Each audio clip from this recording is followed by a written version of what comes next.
In this session, we will look at loops in the C programming language, and we will start with a very basic kind of loop, which is known as the while statement. Okay.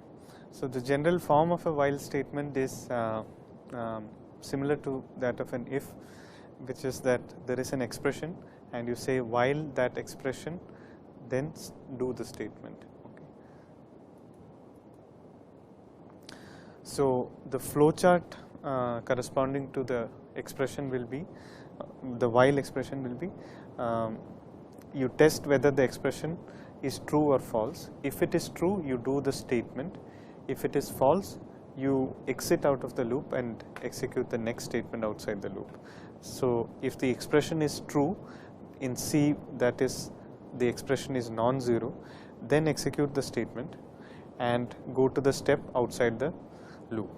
If it is false, then directly go outside the next statement after the while loop. This is similar, if you recall, to the if block without the else. Okay. So loops are a new thing that explicitly there was no loop construct in a flowchart. We just had this way of going back to the expression. But in programming languages, loops are such a basic programming need that in addition to the if block, you have a loop construct as well. Okay. So a slightly different variant of the while expression will be that while expression statement 1 and then statement 2. Okay. So the flowchart here is easy to follow. So you first test whether the expression is true. If the expression is true, then you execute statement 1, and then after you execute statement 1, then go back to the expression. Okay. If the statement is false, if the expression is false, then you go to statement 2. Okay. So while the expression is true, execute statement 1, and if the expression is false, then execute statement 2. So the difference in the if condition will be that if this was an if block, then if the expression is true, you do statement 1 and you exit out of the while loop, and that is not done in the case of a normal while loop. After you execute the statement, you go back to the expression. Okay. So as long as the expression is true, you keep executing statement 1, and if the expression becomes false, then you execute statement 2.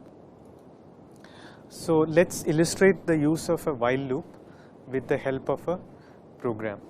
So we will introduce a very simple problem, which is read a sequence of integers from the terminal until a -1 is encountered. So -1 signals that the input is at an end. Okay. Now what I want to do is that sum up all the numbers until the -1 and output the sum. Okay, so it's a very simple program. What you have to do is to read a sequence of numbers until you hit the first -1, and then add these numbers and output their sum. Okay. So let's first introduce a very simple loop which will do only the basic thing of reading the numbers until a -1 is encountered. So how do you write the loop? You have stdio.h, and then you declare an integer variable and read the variable. Okay, so this is supposed to be the first number. If that number is -1, then you don't have to read any more numbers. Okay, so if the number is not -1, so if a equal to -1 is false, then you read one more number. Okay, after you read one more number, you don't finish the loop. You go back and test whether the loop condition is still true. Okay, so you go back and check whether the second number you read was -1 or not. Okay, and then you keep on reading it until you hit a -1. At some point when you hit a -1, you go back to the loop, and the condition that a equal to -1 will be true. So not of that will be false, and you will exit the loop. Okay, so read the first number. If it is -1, don't enter the loop. Otherwise, keep on reading numbers until you hit a -1. That is the meaning of the while loop. So let us just trace the execution of the loop on a sample input to understand how it works. Okay. So in a box I will represent the memory location A and its current content. So I run the program after compiling a.out, and let's say that I enter the number 4. Okay. Now you scan the number 4, so memory location A becomes 4. Now 4 is not -1, so you enter the loop. Okay. So then, and let's say that the next number is 15.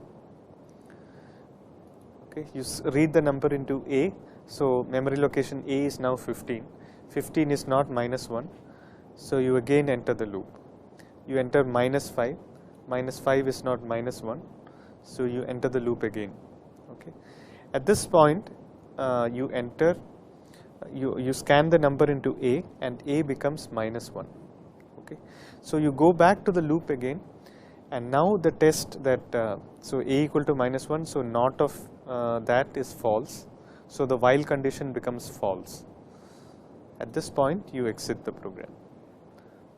Okay. So this is a very simple part of the program that we want to write. Recall that we want to read a bunch of numbers and sum them.